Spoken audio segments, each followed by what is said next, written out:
you like this episode, please subscribe, share with others, rate and review so we can continue to bring you great programming. This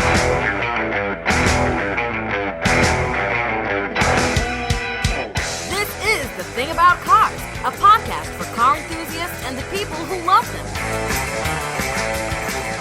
Hello and welcome to another episode of The Thing About Cars. I'm Mickey, your host, one of your hosts.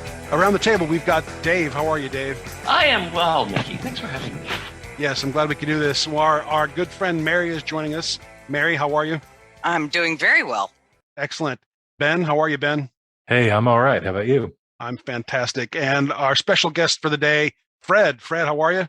I'm having a great day. I'm excited to be here, guys. Absolutely. And Nick, what's going on? Hey, how's it going, everybody? Yeah. Fred and Nick I met them on Reddit, of all places, and they were looking for guests for their own podcast for automotive purposes called Full Circle Podcast. Did I get that right, you guys? Yes, you yep. did. Yeah, I'll let Nick kind of answer the questions for the start, so we don't gumble it up. But yeah, Full Circle with Nick and Fred. Got it. Full Circle with Nick and Fred. Though I'm going to ask you some more about that in a second. First, let's do our grand trivia auto question for the episode. We always ask a question at the top of the episode and answer it at the end. So the question for today, provided by our car trivia czar, Tim Rogers. Tim says, on the current generation of the Honda Accord, there's an open section in the grille, the front grille. In the middle of that void, there is a rectangular unit, which is part of a Honda sensing thing that can do which of the following functions? And there are 6 choices here. It can do which of the following? Is it related to adaptive cruise control with low speed following, meaning that it helps maintain a constant vehicle speed and setting a following interval behind the vehicle in front of it detected ahead of yours? And if that vehicle comes to a stop, it'll help you stop. B, choice B, is it a lane keeping assist system, providing steering input to help keep the vehicle in the middle of a detected lane and provides tactile and visual alerts if the vehicle is detected drifting out of its lane? C, is it a traffic sign recognition system, reminding you of road sign information such as the current speed limit and when overtaking is prohibited? D, is it a road departure mitigation system, helping you stay on the road in case you're crossing over a detected lane marker? E, this is the last one, full one, is it a collision mitigation braking system, meaning that it'll help you avoid a collision with the vehicle or a pedestrian detected in front of you? Or F, is it all of the above? I would just like to go on record as saying my master's thesis doesn't have that many words in it. Yeah. You guys need me to read those choices again? Do we have time? We have time. I'll go real quick. That rectangular thing in the grille of current red generation Honda Accords, is it related to adaptive cruise control to help you with speed and following the car in front of you? Is it a lane assist keeping you centered in your lane? Is it a traffic sign recognition system telling you things about speed limits and whether or not you can pass? Is it a road departure mitigation system? Is it a collision mitigation system? Or is it all of the above? We will answer that at the end of the show. For now, let's turn back to our guests, Fred and Nick. You guys are doing okay. What part of the country or the world are you in? I'm from Connecticut, so we have a hurricane that is about to hit us soon for the first time in 30 years. So Wow. yeah, so preparing for that. So I'm happy we got to do this before it comes and hits and takes out my power, probably. Yeah, let's hope that doesn't happen. Fred, where are you? I'm originally from Connecticut as well, but I moved down to like North Carolina, Virginia. So right now, currently, I'm in Virginia Beach, Chesapeake area at the moment. Oh. Oh, cool. Very cool. Nick, what do you have to do for hurricane prep? Anything in particular? Not really, because I live out in a field, so I just gotta make sure everything's like inside so it doesn't blow away. Because when I was younger, we used to have a trampoline, and one time during a windstorm, it actually flew over in the neighbor's pool. Yeah, So we don't want that's that no to fun. happen. Yeah, Mhm. that's absolutely no fun. Please tell us about Full Circle with Fred and Nick. How did you guys come up with this concept? What do you guys talk about? Give us the whole rundown, please. Well, I'll take the jump on this one. First of all, guys, take Nick's hurricane with a grain of salt. It's New England, so it's like a depression by the time it gets there. They just have a lot of trees, so it's not like he's getting nailed like New Orleans or something like that. But just throwing that out there. No, we started Full Circle. One of our friends suggested it. Nick talks way too much, so they were like, we need to get him an avenue, and I was all about that. So we started. Our friends gave us some ideas on websites and tools to use, and we just kind of ran with things we'd seen, thoughts throughout the day, just kind of a random hodgepodge of stuff. And we just kind of, keeps us in contact because we're now not in the same state. We're not as neighborly as we used to be. But we just kind of talk about the differences, north and south, things we see, experiences. And we do a little like gag segments, like fake ads where we make up products and talk about it. And Nick does a fun fact for like trivia goers, stuff like that. So we try to incorporate new things, but it's goofy. And we're about, I think, 60 episodes now, Nick. Is that right? Yeah, I think 60 was the last one. That's cool. Yeah, we really enjoy doing it, and we do it. It comes out every Thursday morning. We usually record it on Wednesday nights if all goes well. But yeah, it's a blast to do it. We got our friend Matt involved now. We get a few more people hopping on board, and it's just a great outlet. We really enjoy doing it. That's awesome. Yeah. I would like to point out that among the cast the thing about cars, we've never taken to hurricane shaming each other, and I think I'm embarrassed. You'll get there. It comes with time. It's in my defense, it is going to be a category 1 when it hits us. That's why it's a big deal. That's all. Okay. I'll give him that. I'll give him a cat 1. That's fine. And in my defense, personally, me, not for the thing about cars, I would never shame anybody for their storm prep. I think that you got to do what you got to do and stay safe. And I hope nothing bad happens. Especially with trampolines, that stuff's the worst. That said, I have a friend in Colorado who I heard there was going to be a tornado out his way, and he said, "Hey, nothing to worry about. Tornadoes out here are like a fart in a paper bag." See, that's something I didn't want to think about today, Ben. Sorry. That's all right. That's all right. That's good. So Fred and Nick, full circle with Fred and Nick is not specifically about automotive stuff. It's just a wider swath of content than that. Yeah, I mean, it's kind of a like I said, very general. We kind of dabble on things. We've talked about. I think we did talk about like the Tesla ones because I've had a opportunity to test drive it. So like me and Nick have talked about that. Nick actually has. Nick, what year's your old Porsche again? I have a 1983 Porsche 944. So we've driven that around, and he has no power steering. We talk about that. My parents, my grandfather used to race local like oval racing in New England, so I'm very exposed to like American muscle, like Chevy, Ford, Dodge, stuff like that. So we kind of dabble with that kind of stuff when it comes up, but we don't really have too much of a focus on it. So that's why we were excited to come out today and kind of see what you guys' thoughts were and how we can throw some stuff at you. That's cool. I have one last question before we get into the car thing. You guys said you invent fictional products and make fun of them. How do you what's your favorite one been so far? Nick, I'll let you take that one. What's my favorite one been? I mean, I think maybe it was the first one just because it just came off the top of my head. That was my favorite one. I think that might have been the funniest.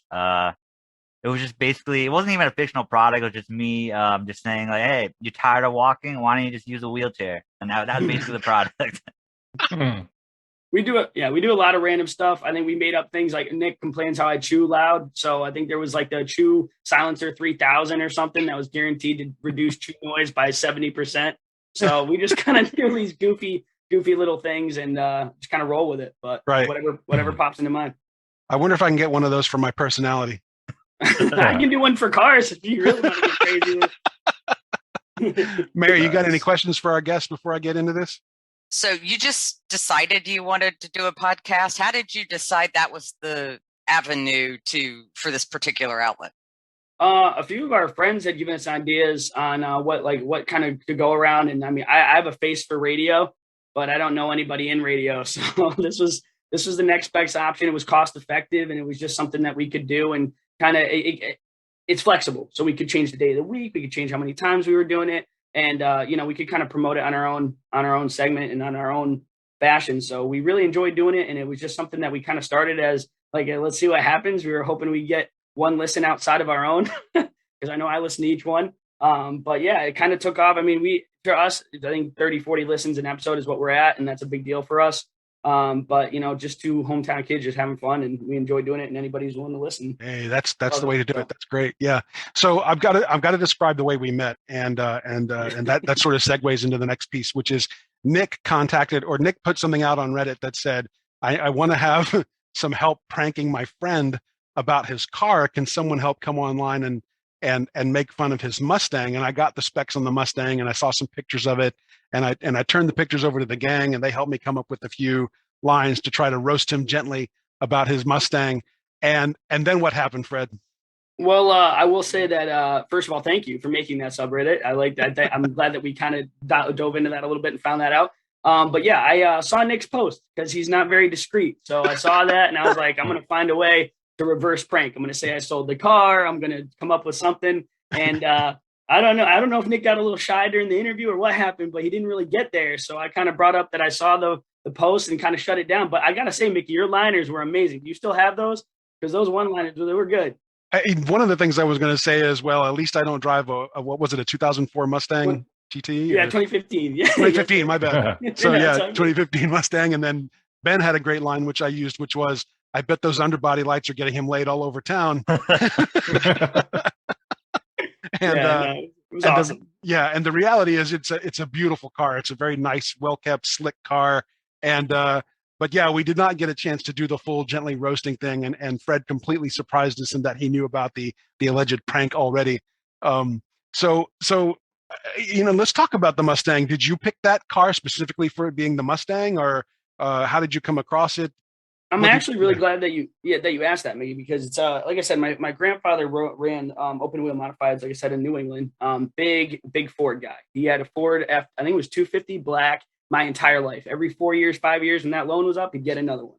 And it was just brand loyalty, which some people are really big about, some people really aren't. So that was kind of a unique take, and I'd be curious to see your guys' input on that. But my mom, actually, one of her first cars was a Mustang. They bounced around from Camaros, and obviously, as my brother was born, they kind of got more functional along the way, but always entertained that way. They've had Hummers, I've driven their Mercedes, they've bounced around, and I've really had an opportunity to drive a lot of vehicles. But recently, I want to say maybe 5-6 years ago, my mom stumbled across a GT 500 convertible, and it was 2012, gorgeous car, all red with the black stripes. Through a friend of theirs, they got a great deal on it. And when they moved south, they couldn't get a loan on a home unless they got rid of that because it was such an exorbitant payment. So she ended up getting rid of that. She was really upset about it.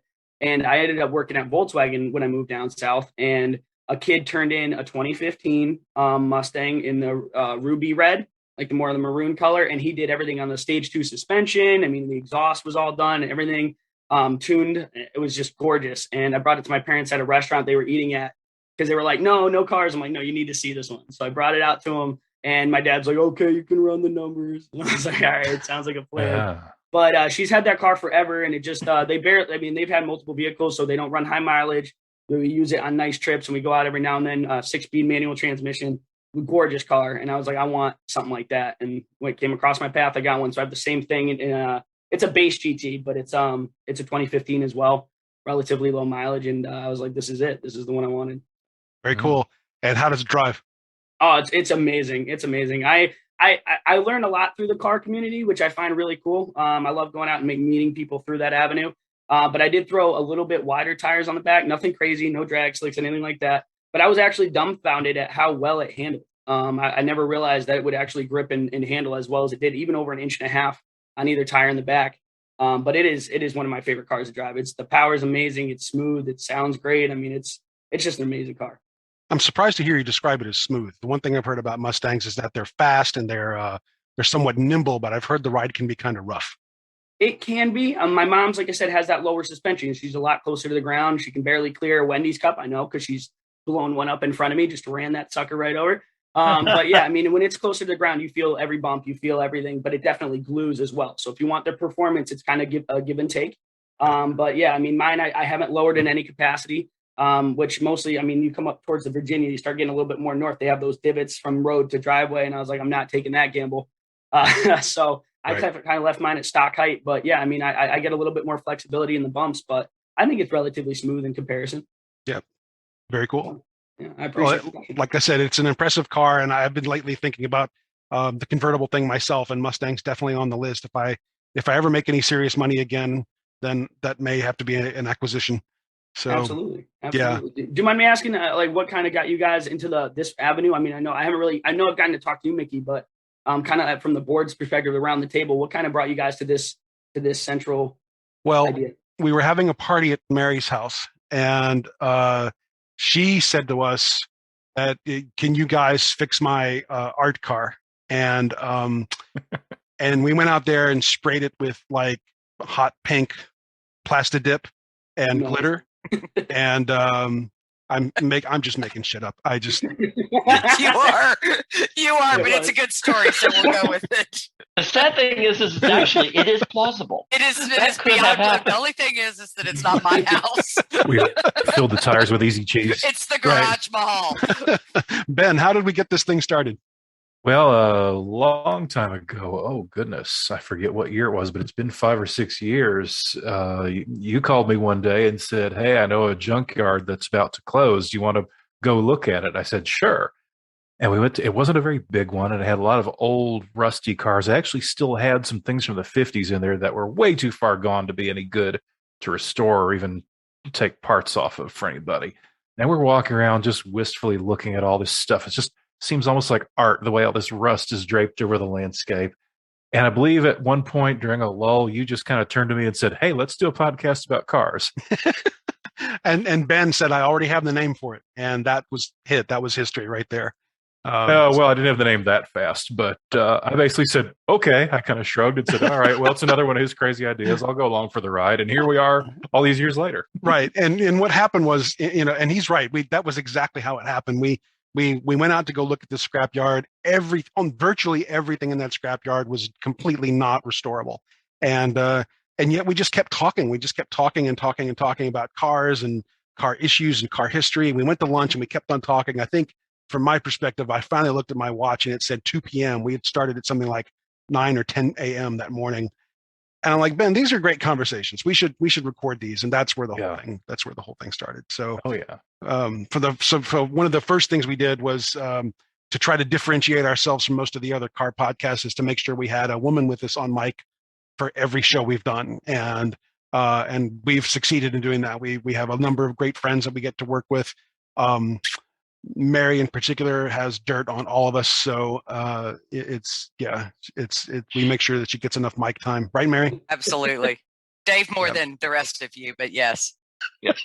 Actually, for this episode, Mary is playing all of the women who have ever appeared on the show. Including, she will be playing Dawn, Misty, Rebecca, Amanda, Mickey's mom, Ben's cat, and Sister Edmund Marie. And you forgot the Mardi Gras float. Yes, I'm sorry. And Libby Williams, the human equivalent of a Mardi Gras float. So, Mary, I got a question about the Mardi Gras float, but first I want to talk to Nick about his Porsche. Nick, how did you come by the Porsche? So I've always really been into the 80s. I don't know why. I love 80s movies. I just love 80s music, 80s everything. So I was just started looking for a new car just for fun. And I found, I don't know how, but I came across a Porsche 944 and I was like, I really like how this car looks, and it's pretty affordable because I've had it for 5 years now. So it's pretty affordable for someone in their younger 20s. So I was like, let me try to find one. Looking online through eBay, and I found one that was a steal. It was only $3,500, only 55,000 miles on it. Nothing wrong with it. So it was only 4 hours away from me. So I drove up there, test drove it, and I loved it. So I bought it, and I've had it ever since. I love the thing. It has no power steering since it's so old. I love the no power steering. I just love how it looks, everything about it. So wait, you drove 4 hours to test drive a car? So I purchased it on eBay, right? Yeah. And it was 4 hours away from me. So me and my dad went up there, and I had never driven one of these before. I didn't know how it was going to be. And actually, when I did test drive it, it was actually pretty bad because for some reason the AC was on full blast and the car is just shaking up and down. And I was like, well, I drove 4 hours all the way out here, and I guess I had a look in my face. I didn't really like it. So the person even bumped it down $500 when I bought it. But yeah, so I started driving it home and turned the AC off, and I was like, oh, this is great. That was a difference. That was cool. Yeah. I love the 944. I think they're good looking cars. I think they're sharp. Have you done anything to it? Is it completely stock? Do you take it out and open her up at all? What's the story? So I haven't actually done anything to it, but apparently I think I'm the fourth owner of it, and the very first owner apparently I don't know how true this is, but apparently it used to be an undercover cop car. Because in the middle of the dashboard, there's these, I don't know if it's normal on 944, but there's three switches. One of them's for the antenna, but the other two are, you can turn off the back lights of the car, so you have no lights on the back, and you can turn off the front lights of the car even with the because it has the pop up lights. You could even turn those off while it's popped up. So it kind of sounds plausible that could have been an undercover cop car. Huh, that is pretty cool. I wonder if you guys had any like drug deals or murder attempts in your backseat or something. There's no real murder. There's no backseat in that thing, is there? I was about to say there are back seats, but like I had a friend sit back there one time and he said it was horrible. His legs were cramped. Yeah. No one's ever been back there since. Yeah, the back seat of that car would be useful if you were going to whack like a quadruple amputee. Yeah. Even then, that's a little still squished. Yeah, even then, you're going to have to fold them to get them in there. I think that's the kind of rear seat that's only present for insurance purposes in certain countries. Yeah, I think that's right. That's right. So that's cool. How fast does she go? So as you know, it's old. It has no airbags. So the only fastest I think I've got is like 110, and then I'm like driving. I'm like, if I crash, I'm just instantly obliterated. No chance of survival. So yeah. So I haven't gone too fast, but I think it's like 139. That's what the manufacturer says as fast as it can go. Yeah, no, that's cool. But it's only a 4-cylinder, so not super fast. No, that's cool. I only have two questions, which is the engine holding up? Has anything gone wrong with it? And the second question is, what have you learned in your own readings and research about the Porsche? What kinds of recommendations would you make to folks who might have one or are thinking about getting one? So luckily for me so far, knock on wood, nothing has gone wrong with it. Just the occasional like little like thing where like the light wouldn't pop up for a second. You just gotta like bang on it and then it pops up. And then so mine's been fine. But what I have heard from other people and like seen is apparently, which hasn't happened to mine yet, but it can have a lot of electrical problems with Porsche 944.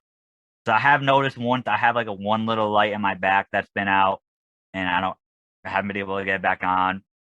So I hear that's really the only downside of it. But otherwise, it's a great car. Looks really good. I mean, it moves pretty good for a 4-cylinder.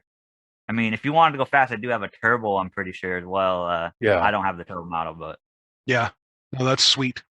That's sweet. I hope you get a lot of enjoyment out of that for a long time. I do. Yeah. So you guys, Ben, Mary, any more questions for our guests before we get into our normal set of guest questions? We have 4 standardized questions that we ask all of our guests. I have one more thing I want to ask you, but let me turn the table to the gang first to see if they have anything else to put on to ask you guys. Well, I have heard that the 4-cylinder Porsches can be quite troublesome to live with. But your mileage may vary. It probably from car to car, I'm sure there's a lot of difference depending on how well kept they are and things like that. And of course, to blow my own horn a little bit, if you like those 80s high-end cars, I used to have a 1986 Lotus Turbo Esprit. Wow. Which I got for like used Civic money. I don't know how many people had owned it before me. I do know where all it had gone, but it was kind of the same thing. Lots of fun to drive. It was much more demanding maintenance-wise, but you just can't beat those 80s sports cars. There's just something about them. Yes. I sold it 6 years ago, I think. It's a blast. It was a blast, and I hope you're getting at least as much of a blast out of the Porsche. Oh, I am. I love just putting the windows down and blasting 80s music, just like on my time. Yeah. So what you guys don't know about Ben is Ben is something of I was about to say shade tree mechanic, and that's not right. He's way, way better than that. He gets his hands on a car and he sort of takes it apart and puts it back together again, right? He makes sure everything is working properly. If you ever buy a used car from Ben, you're getting something that has been really well kept. I'm a dank It's like the automotive equivalent of Dr. Phil. I'm a dank moldy garage mechanic. There you go. That's right. So my thing before we get to our guest questions is you guys are famous for your ranch versus ketchup question. Oh, yeah. This ought to be fun. Yes. I was hoping you'd bring that up. Yeah, we got quite the round table here. We got to throw that around. Guys, I'm going to take the liberty from Mickey here. Ranch or ketchup? I want to hear from everybody. What do we got? I'm Southern. It's ranch. Yeah. Why is there no mayonnaise option? Or comeback sauce. That's a fair question. Fair question. We kept it basic. We kept it basic. Split road, one or the other. That's it. I'm sorry. That's like that's like a murder suicide pact. Which end do you want to be on? Well, so Dave, which is it? Ranch or ketchup? Ranch under duress. Ben, while he's coming back, is it ranch or ketchup?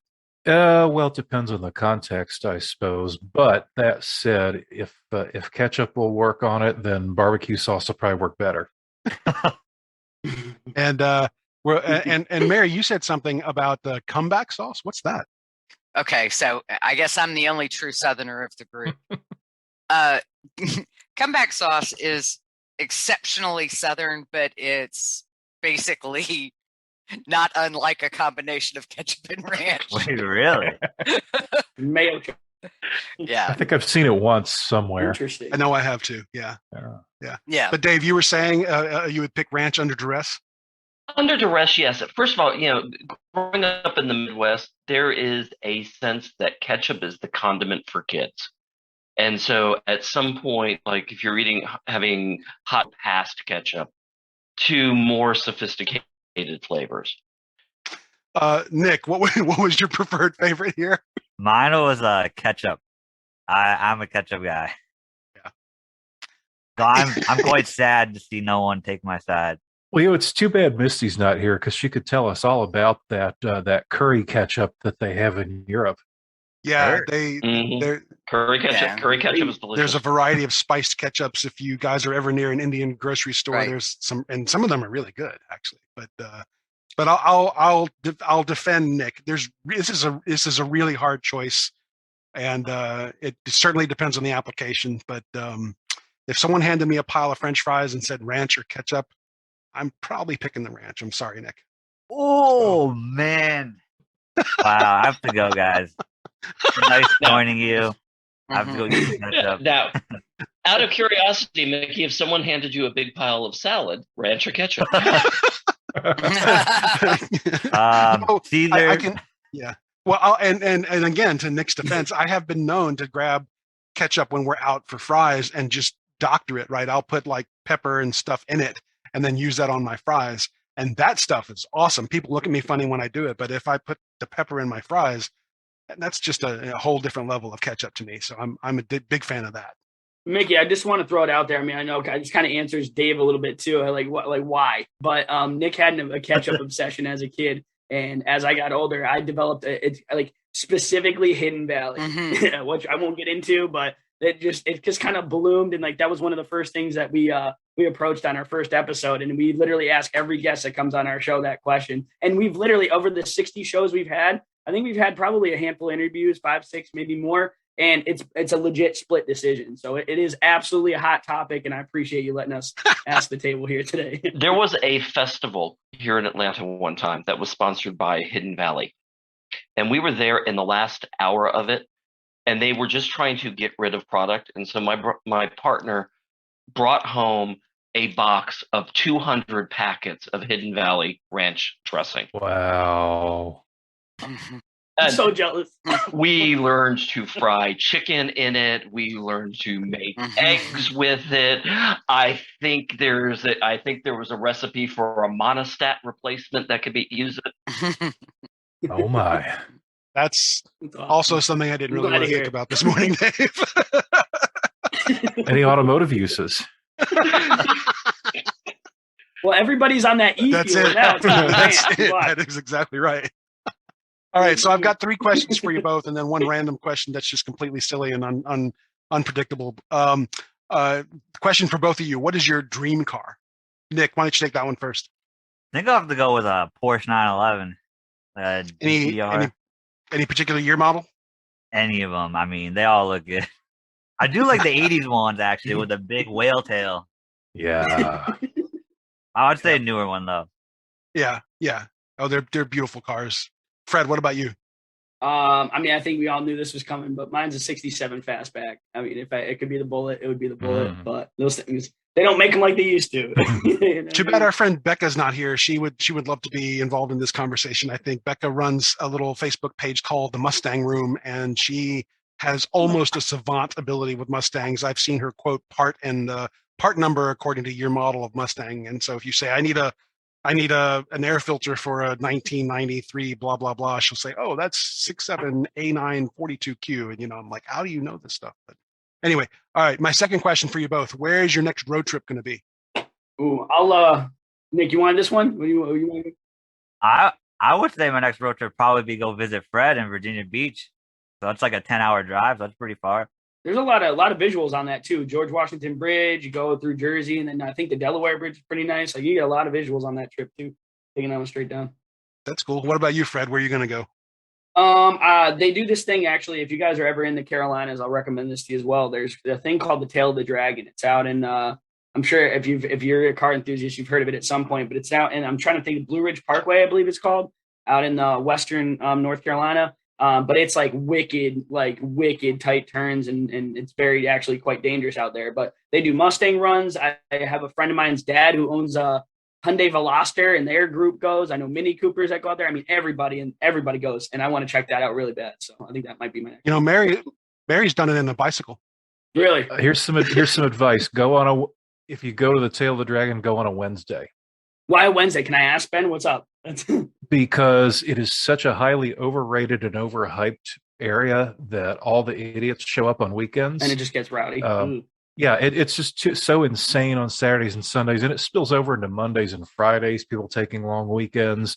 Honestly, Wednesday's the safest day to go.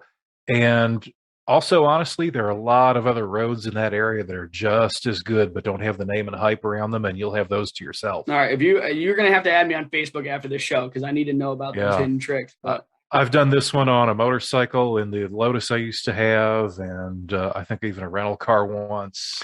Mary's done it in 2.5 seconds on a motorcycle. I mean, on a bicycle. Yeah. She was not actually touching the ground for most of that.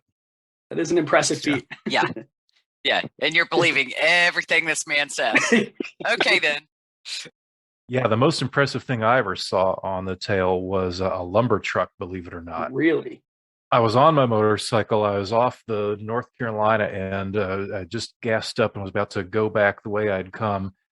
And as I'm about to pull out of the gas station, one of these lumber trucks, the 2-axle kind, flatbed, like F650 or something, stacked up in the back with roof trusses and pieces of ventilation duct and stuff like that, turns onto the road and went, oh, man, I got to follow this guy. How long is it going to take to get through? Should I just hop off the bike and have a burger and wait or something? Then I thought, well, no, I'm not hungry. I've got nothing really to do. So I got on behind him.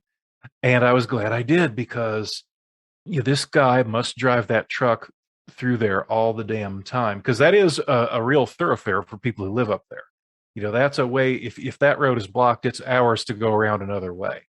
So, this truck driver probably knew it, better than the back of his hand, and he maintained a pretty respectful clip for a truck full of lumber.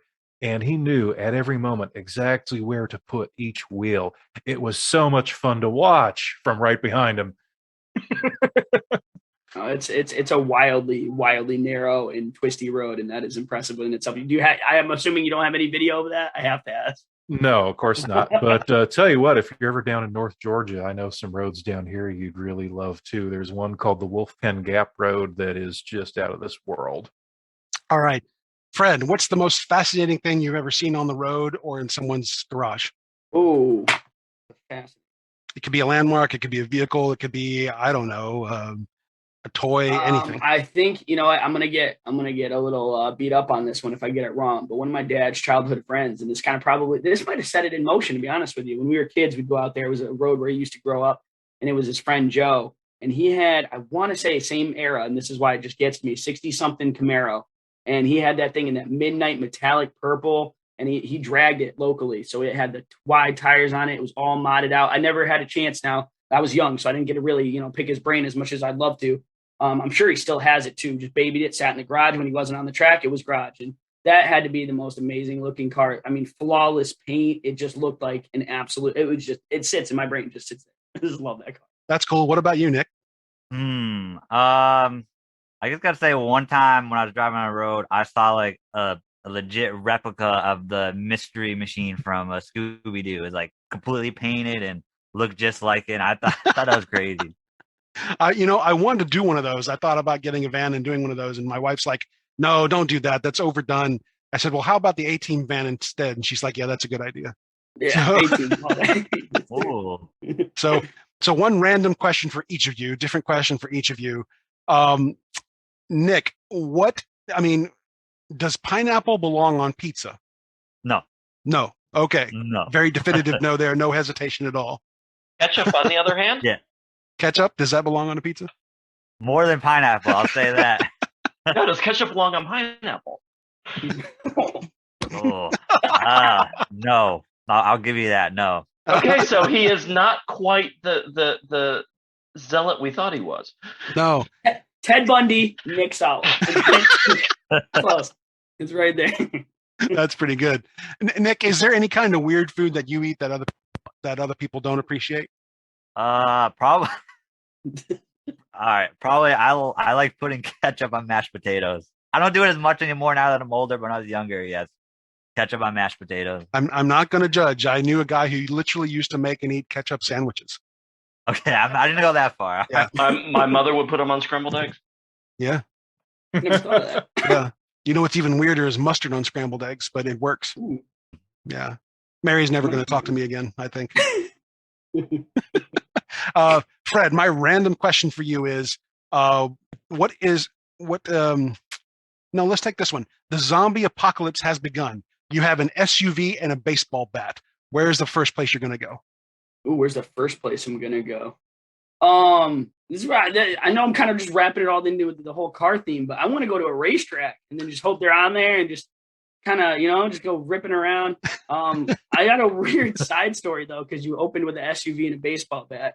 My dad, like I said, they had the H3 Hummer for their business, but they also had an H2, and one of their bars, there's a loading dock in the back that's like pitched down like this for the trailer, and we parked into it nose first. And this is right after I got my license. I'd be like 17. And my dad was letting me take it home. So I put it in reverse and I put my, this is back before reverse cameras. So you put your, hand on the there and you look back. And it was in drive. So I smashed it right into the cement loading dock. But it did nothing. It pushed the bar back 1/4 of an inch. No one would have known I even did anything. So I just got out of there and moved on with my life. But that thing could run through a building and I'm fully convinced of it. So that's all I need. The SUV and I'm in a speedway and I'm good to go. That's very cool. I'm waiting for the day you ask somebody this question. You have an SUV and a ball bat. Where's the first place you go? And they say a date. It's a very unique person right there. Hey, priorities. I'm not gonna again, I'm not gonna judge. That's one of these questions. Nick, he has certain of these questions that he asks the guest, and I just sit here and say, "Oh, please, God, don't wind up with a lawsuit." No, me and Nick signed the waiver before we came on. Yeah, we're all good. So, thanks you guys for being our guest for today. Really appreciate it. Hope you'll stick around for the rest of the episode and have a shot at this trivia question with us. But I had one thing that a friend of mine brought up recently, just in a regular conversation. It had something to do with spiders and cars, and apparently there was a recall that a car company had to do a recall because of spiders in their cars. So I did some research and figured out what it was. Does this ring a bell for anybody? Does anyone remember? I remember now. Once I researched this, I remembered hearing about it when it first happened. But does anyone want to take a shot at what that actually was? Well, I don't know if it's the same thing, but I did hear of some issues with, and I'm scratching my head to remember if it was a Ford product or a Chrysler product that was being assembled in, or at least the dashboards were being made in Mexico, and spiders were getting in them there, and then like during the train ride, apparently up to the United States, and during the final assembly process, it was enough of a jolt that they woke up and jumped out at the assembly workers. Man, I hate it when that happens. Yeah, I don't have any verification on this. It's just something that sticks in memory from some years ago. I don't remember where I heard it. There's one that I remember because that truck plagued Mazda, because we had a Mazda at the time, that there was a certain species of spider that could love the smell of gasoline, and so would get into the tank and weave webs that would block like the fuel line or the vent line or something like that. Mary, can you unmuted? So I was wondering if you had a thought on this. Just the visceral creepiness of the idea of driving a car with spiders in it. And I'm generally not that girly a girl that would, if I'm not enclosed in a car with them, I'm kind of okay with them. But this is the sequel to Snakes on a Plane. Exactly. Spiders under the dashboard. Spiders in a Sentra. There is an incident I witnessed once, though, that was pretty scary for the guy it happened to at the moment. This was back when I was in the Army. I had a buddy who wanted to restore an old vehicle, and we found a 1949 Ford F1 pickup rotting in a field next to a gas station just outside the back gate of our base. And there were actually two of them out there, and he talked the guys at the gas station into selling him one of them. We went down there on a Saturday one day and basically pieced together one worthwhile truck out of the two. And of course, the guys who owned the place were pissed when they caught us doing that. But one of the things that my friend did was we're pulling off the brake drums to check them, and he pulls one of the rear drums open, and he's sitting Indian style on the ground. He pulls the brake drum open, and big old brown recluse jumps out into his lap. Of course, I pulled the front drum off, and I'm not sitting quite as close. But when I pulled the front drum off, it had a fire ant nest inside it. Somehow we both avoided getting bitten or stung. Yeah, neither of those sounds like a pleasant day to me. No, but we about jumped out of our jeans. Yeah, no kidding. And I had a Honda Accord once that was my second encounter with ants. I had a Accord hatchback at 83, and I remember I left the rear seat folded down for about 3 months in a row one time. And when I unfolded it because someone needed a ride back there, an ant nest had formed. I don't know how, because I never left, food wrappers in the car or anything, but they got in there. It only takes one French fry with the right amount of ketchup then. I guess so, yeah. Whereas ranch dressing is a major insect repellent in cars. And ranch wins again. There you go. I'm not gonna lie, guys. I've never seen that on the bottle, and I'm a little bit. They should put that on there as a marketing play. It'll be a disclaimer now. Does not repel ants.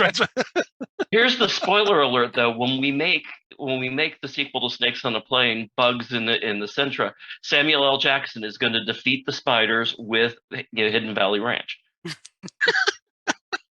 And Dave has his next, play to write. His next play to write. I would pay to see that movie. That would be good.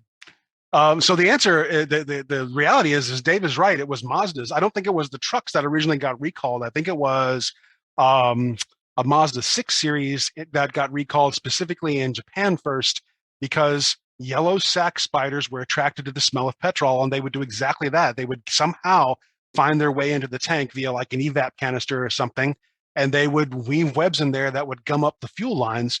So to solve this problem, Mazda actually recalled all of them and did a software update, not even a hardware update, but a software update apparently fixed it so that in shutting the car down, there would be less gas fumes to attract the spiders. And so, yeah, it's Mazda with spiders. And this was a big thing. I can't remember when it was, but it was like 2010, 2015, that kind of time frame, when they discovered that these yellow sac spiders were becoming a serious problem that would prevent Mazdas from running. So it wasn't even in the cabin, right? You weren't in your car and all of a sudden there was like 6 spiders on your arms, nothing like that. It was in the tank, and it was stopping the cars.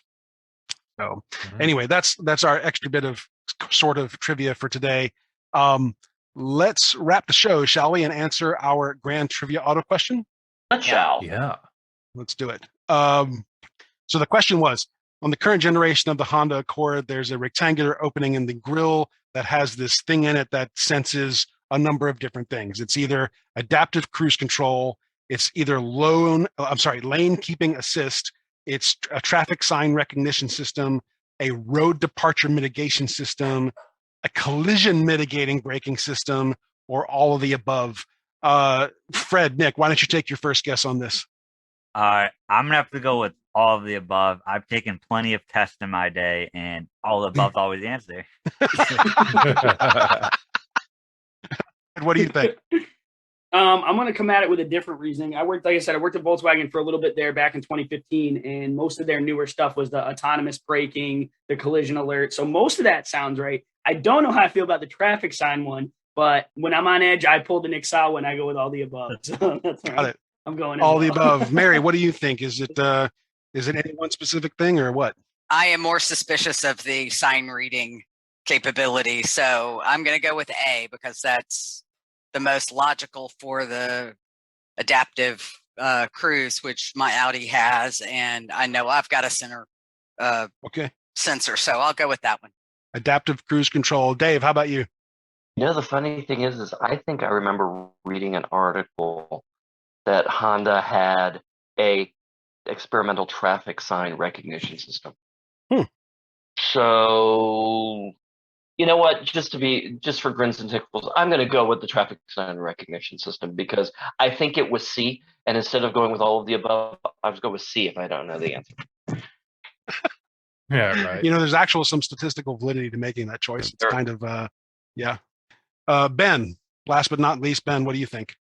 Oh, let's see. I think I agree with Mary on this one. I've got a little bit of anecdotal inclination to back that up. Right. And which is what exactly? Well, there are a lot of cars that put a center-mounted radar sensor right there in the middle of the grille. In fact, it kind of cramps the styling on a lot of them. But they're mostly there for either collision avoidance or following distance. And in fact, one of the reasons I'm keenly aware of this is the ones in some of the rental cars I've been driving, most notably Nissan products. That radar sensor on them tends to be very confused by rain. Okay, so turn that off in the rain is what you're saying, or even by warped plastic on the trim that covers it.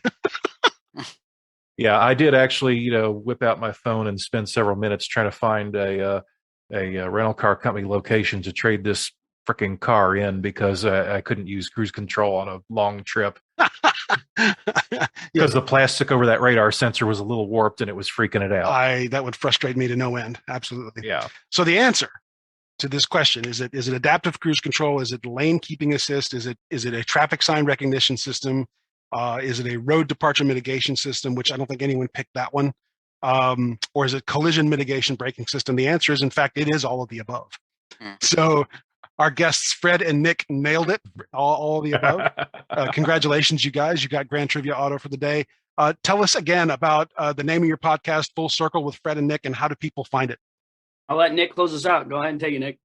Oh, yeah. We're Full Circle with Nick and Fred. You can find us on Instagram at full.circle podcast. We're also on Facebook. Just look up Full Circle with Nick and Fred.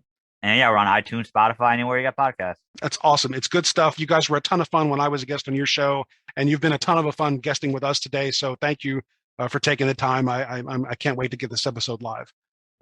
Greatly appreciate it. Thank you for having us on. Yeah, thank you for having us on. And thanks to everybody who listens to us. If you like the thing about cars, please find us in the same places, actually, and give us a shout out, give us a thumbs up, give us a like or a review even on Apple Podcasts or Google Podcasts, wherever you find the show. We appreciate your feedback. And if you don't like the show, we are otherwise known as Wait, Don't Tell Me. Yeah. So is there anything else, you guys, that you can think of before we wrap up? You know what? I'm going to go back and say, this sauce that Mary just discussed, I Googled it online.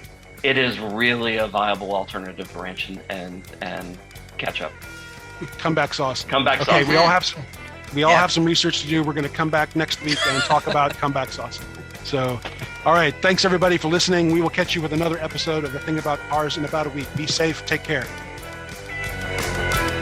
Thank you for listening. This has been The Thing About Cars. We'll see you on the road.